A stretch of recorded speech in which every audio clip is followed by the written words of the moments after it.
Good evening everyone, it's John Randall again. Just my weekly or my nightly update. Going to go for another chapter of the book. Obviously my name's John Randall. I wrote a book called It's Time to Open Up, Not Man Up.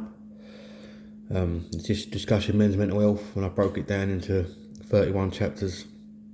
Just putting out a few things from my own experiences and my story and some of the stuff I think needs to be said. Today I'm going to go through trauma and navigating the storm, a little bit about PTSD, which I've already done, but I'm going to have a little chat about it, and maybe some other subjects as I'm going along. You know me, I like to talk about everything. Hope you've been well, hope you had a lovely Wednesday. This is the book. There you go, it's time to open up, not man up. It's actually doing really well. It's selling quite well and I'm really over the moon with it, and it's sort of like cheering me up to see that something I put 8 months of effort into taking shape. It's been difficult. I've wrote it as easy as possible. I've used all the negative in my life to turn it into a positive, and I'm really proud. I'm really happy about it, so that's good. Right, you can follow me on TikTok at RandallJ215. I've got videos on there and links to the book and links to my YouTube channel. Just below my TikTok page there is a link to my YouTube channel. If you don't find that, it is at John Randall 9053. Just like and subscribe. There's about 9 videos on there. I think I've done a few short ones and about 6 of them about the chapters in my book. And I will do this video and I'll upload some of it onto TikTok. Obviously you can't see all of it because it's over 10 minutes long, but I'll just start having a chat about things and, you know, getting it off my chest and just trying to get men's mental health out there, try and get the message out there. There's a video going around that I've put on there. You can look at it, repost it on TikTok, just get it out there, get the message out there for the book, and just get the message out there to men. You know, we've got to start opening up, you know. Right, so this one's going to be a bit more, you know, I'm going to go through the choppy waters of trauma and PTSD. It ain't going to be easy, it's going to be hard. But just like imagine yourself just sailing along, just mind your own business, and suddenly out of nowhere a storm hits you, like a, you know, it's like 1,000 hurricanes hitting you, and you've got all these emotions and you can't deal with it. That's trauma. So it feels like when you lose something or something happens, it hits you so fast you can't get your bearings.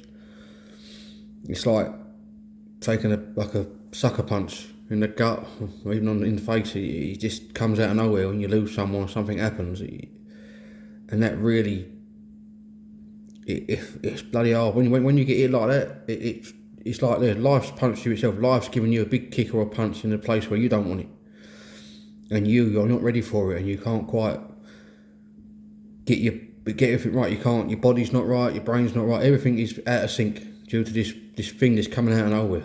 You know, it's hitting you like a ton of bricks.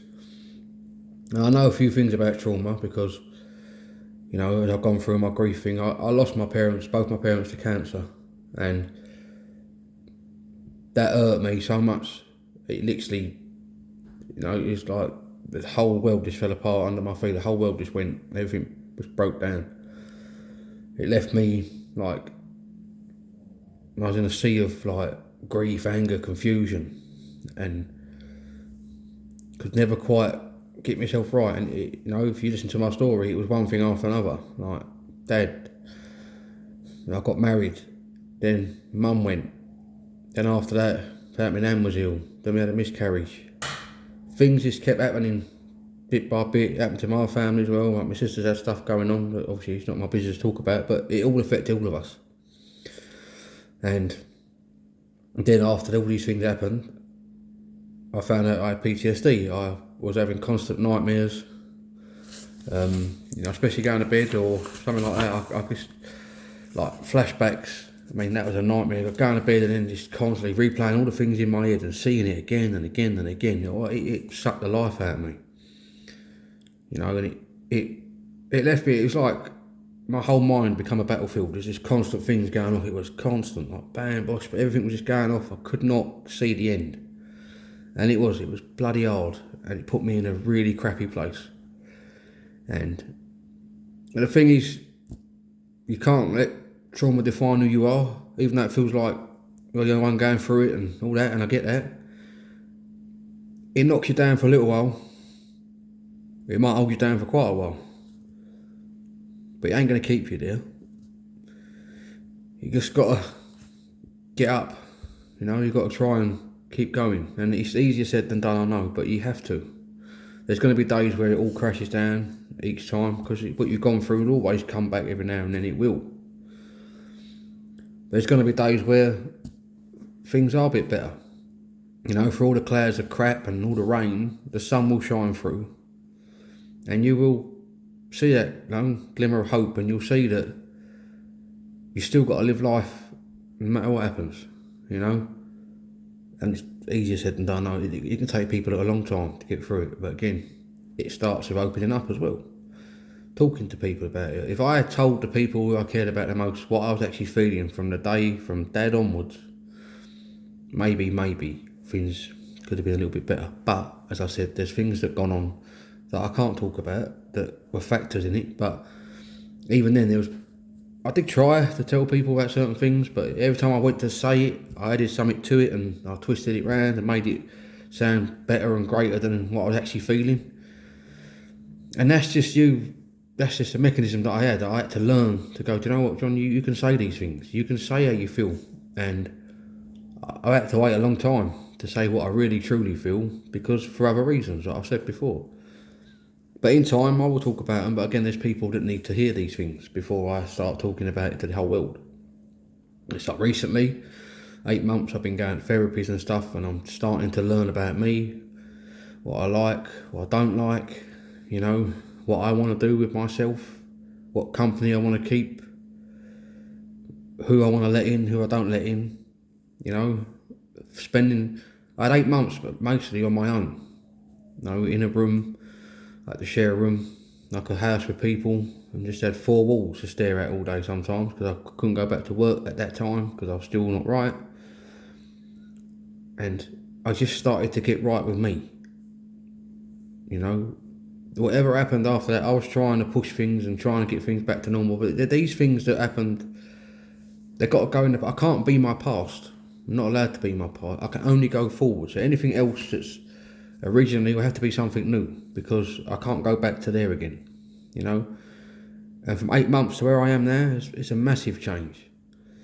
And it all come from, like I said, I was down and out. I was going through all sorts of stuff. Trauma, PTSD, I had anxiety, I was depressed. All these things were there. Loads of it. You imagine all that going off my head every day.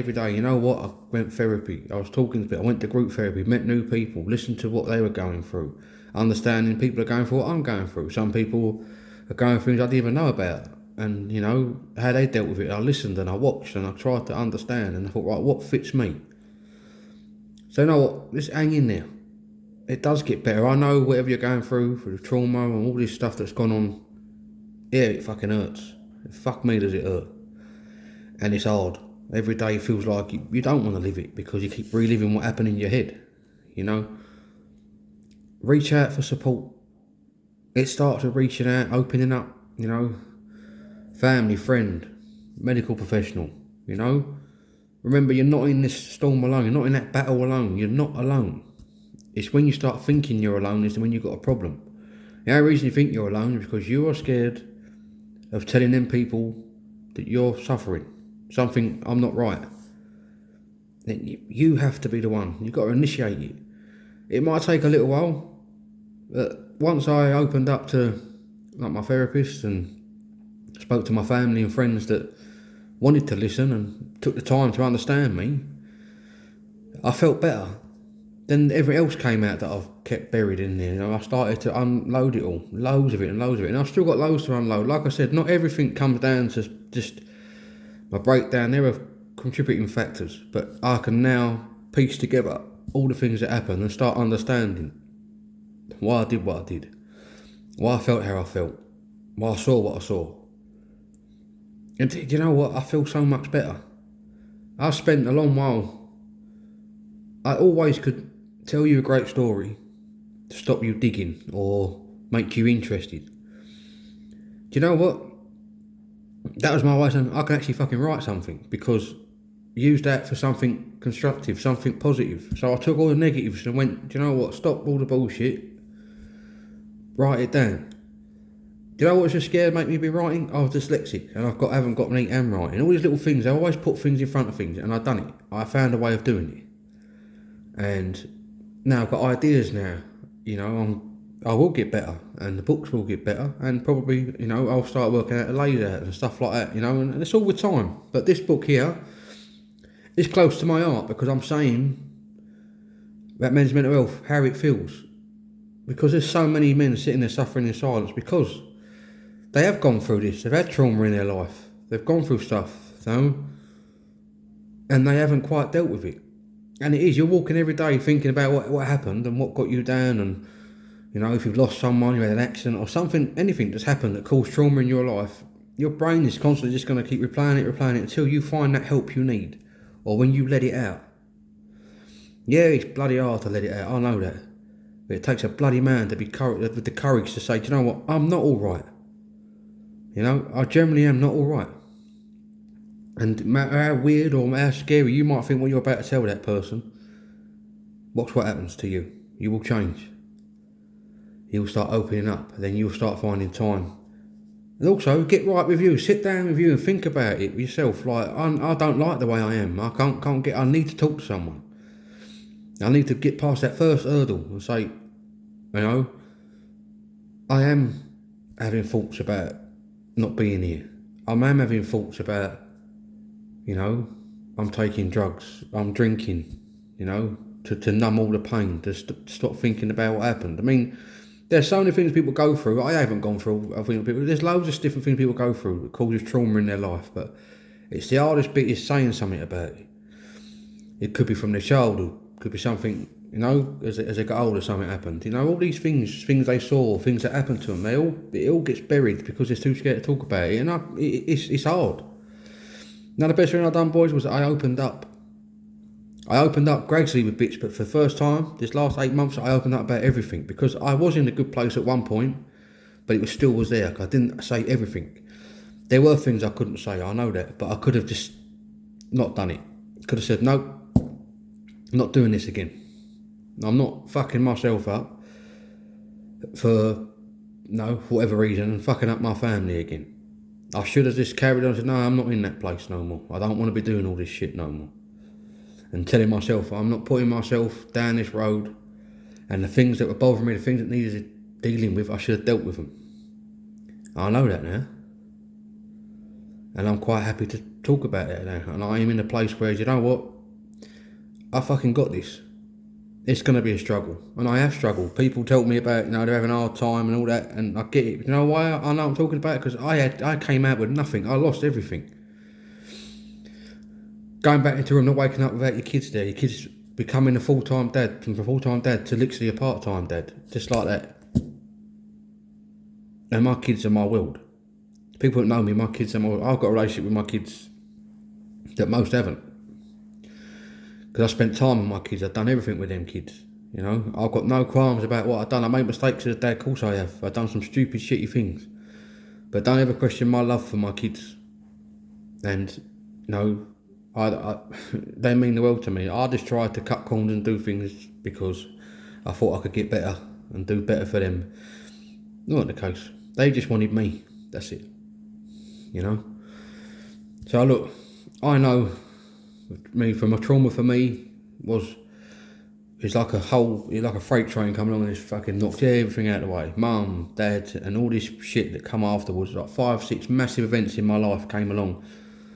And then it's carried on, like years later, losing more people and seeing people dying, all this constant trauma, like constantly trying to be all right, trying to be fine. And I wasn't.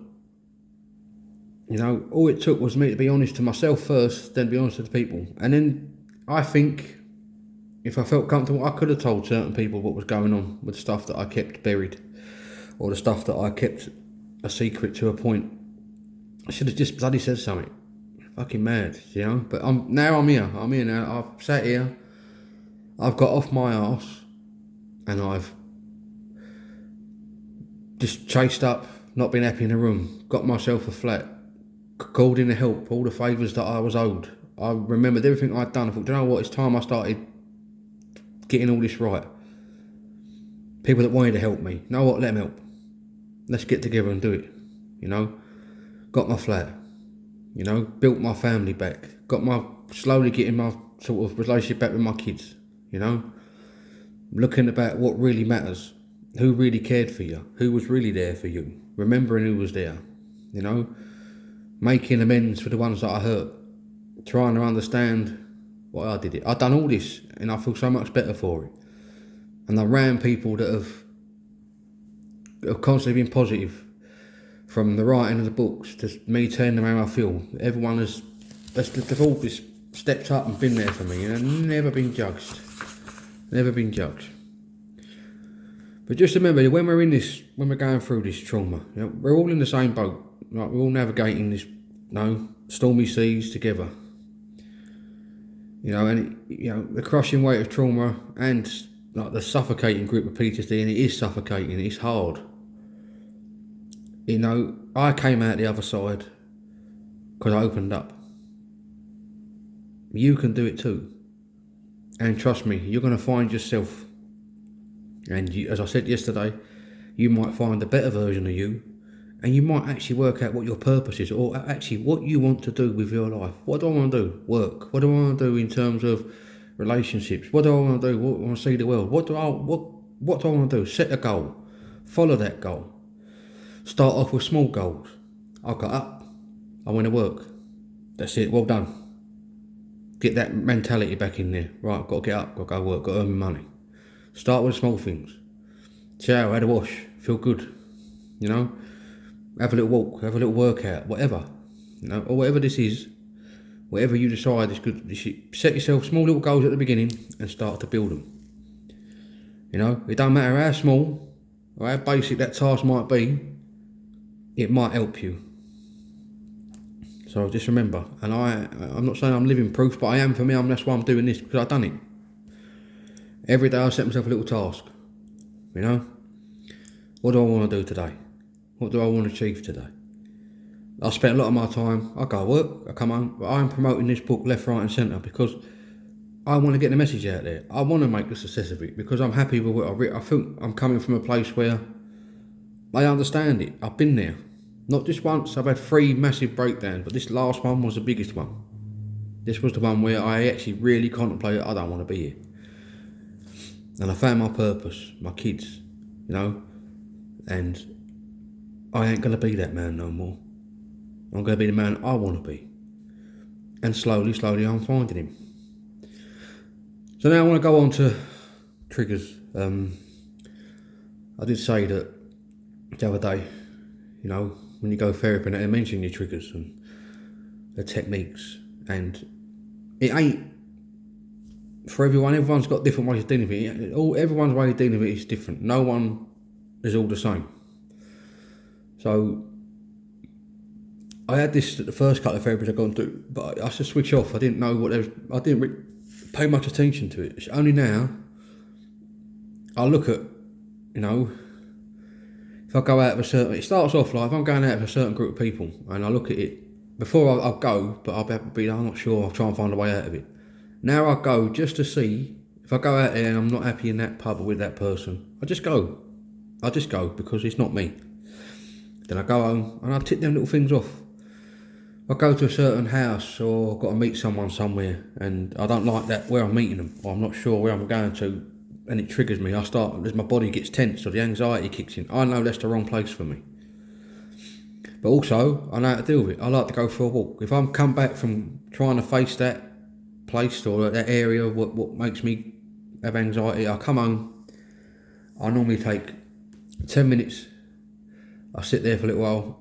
It's not breathing or nothing like that, I just sit there, just take it all in, then I go for a walk.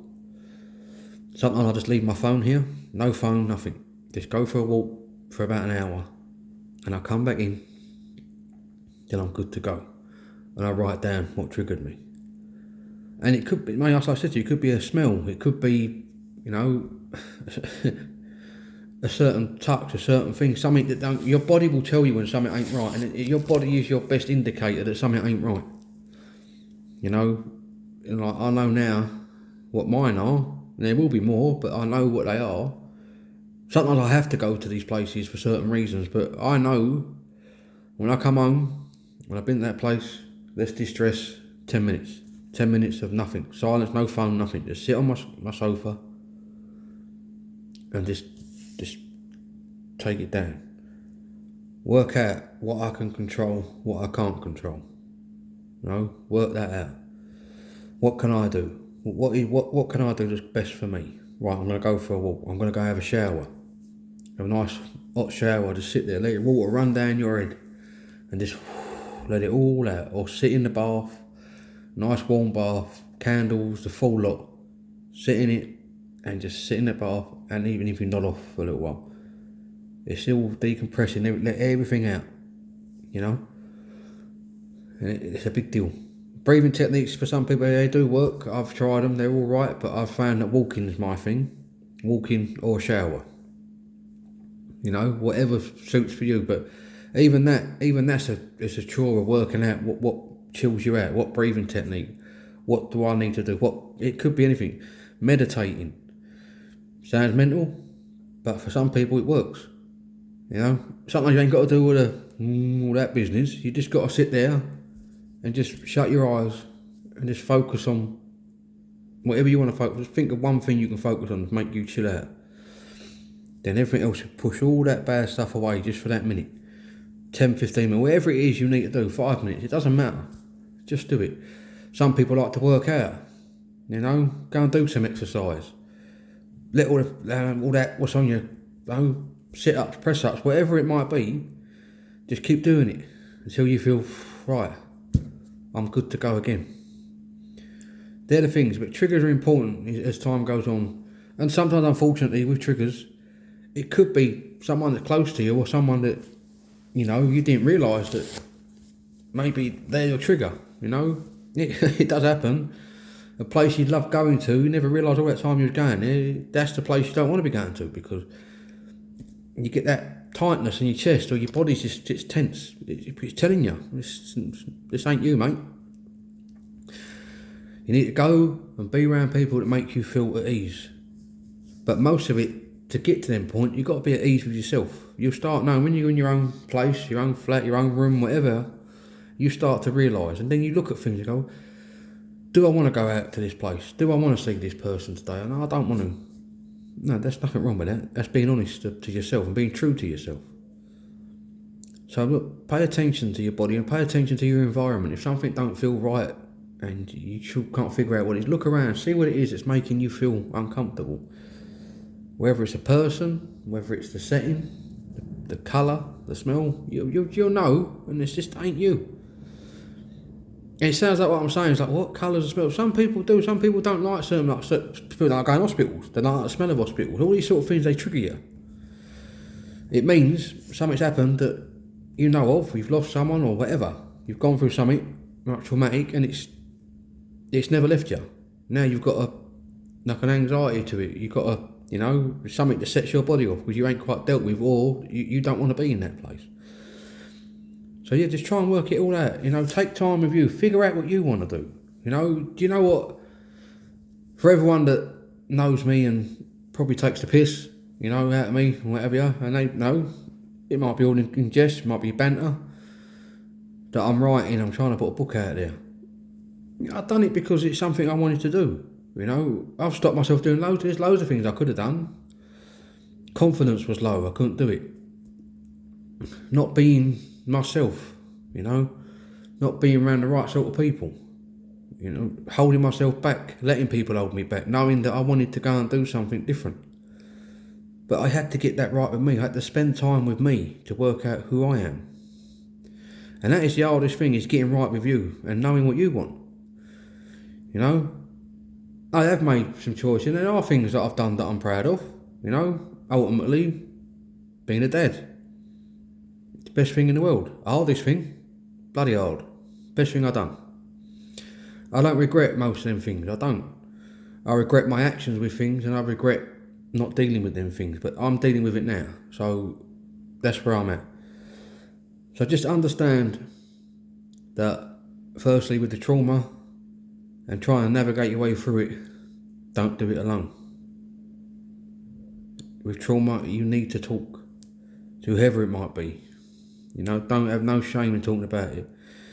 And with the PTSD, again, tell people you're having them nightmares. The reason I can't sleep is because of whatever it is that's on your mind. Just open up about it. You're not alone, and you can come out the other side. Believe me, I've had months and months of no sleep, pretending I'm fine, trying to take tablets to sleep. It don't help. Just talk about it. Honestly, you save yourself a lot of heartache. And trust me, you ain't going to regret opening up. Okay? And with the triggers, just pay attention to your environment and pay attention to yourself. And find what method suits you. No, look at them sort of methods. Like I said, I've told you 3 or 4 breathing techniques, going for walks, showers, baths, talking to someone, having an hour of silence with no TV, no phone. Try it all. See what benefits you, what helps you relax. And just get all that stuff out of your brain. Alright then, thanks for listening, people. Obviously my name's John Randall. I hope you liked listening to what I had to say. This is my book. It's time to open up, not man up. It's on Amazon. The hardback is £12. If you put my name in, you'll see, or just put in "It's time to open up, not man up," and you'll see it on there. You can follow me on TikTok at RandallJ215. All my videos, and there's bits about my book on there. Have a look, follow me. Just below that is my link to my YouTube channel. Just again, like and subscribe. If you can't find it on there, it's at John Randall 9053. It's got on it my name, and it's got on it "It's time to open up, not man up." And I've got a WhatsApp channel that is called "It's time to open up, not man up." Regular updates and general chit chat on there. By all means, all join in, come along, have a chat with me, and we'll try and get the message out there, people. Right, have a lovely evening. Take care of yourself, and I'll update you tomorrow. Good night, people.